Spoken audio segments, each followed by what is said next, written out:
Bonjour Nicolas Bouzou. Bonjour Dimitri, bonjour Anissa. Bonjour Nicolas. Nicolas, ce matin vous avez décidé de nous parler du prix des jouets, ils sont en baisse. Et oui, alors le poste jeux et jouets, il est suivi spécifiquement par l'INSEE, donc on a des statistiques précises. Alors sur un an, ces prix sont en recul de quasiment 3%. Bon, bien évidemment, ils avaient augmenté avant. Ils n'avaient pas échappé au mouvement d'inflation qu'on observe depuis janvier 2001. Mais en fait, depuis cette date, l'inflation des jeux et jouets, elle est à zéro. Ça veut dire que la baisse récente, dont je viens de vous parler, elle compense la hausse qu'on avait connue juste après le Covid. Donc on est revenu au point de départ en termes de prix des jeux et des jouets.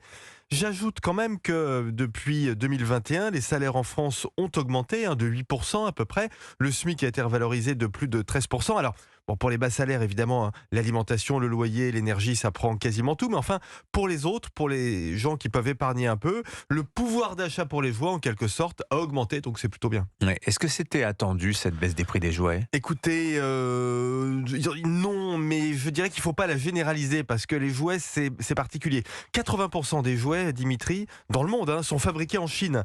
Et les usines chinoises de jouets, elles produisent des quantités gigantesques qui leur permettent de réaliser des économies d'échelle, c'est-à-dire qu'elles peuvent produire à des coûts qui sont très bas.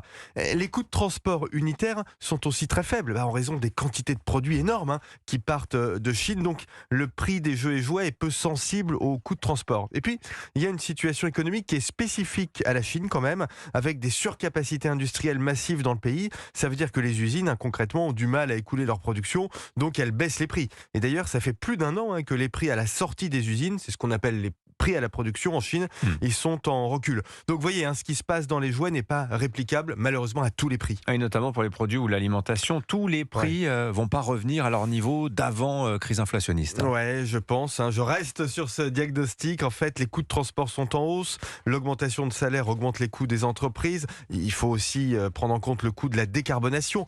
Donc, on peut penser que les prix vont baisser un peu, mais sans compenser la hausse précédente.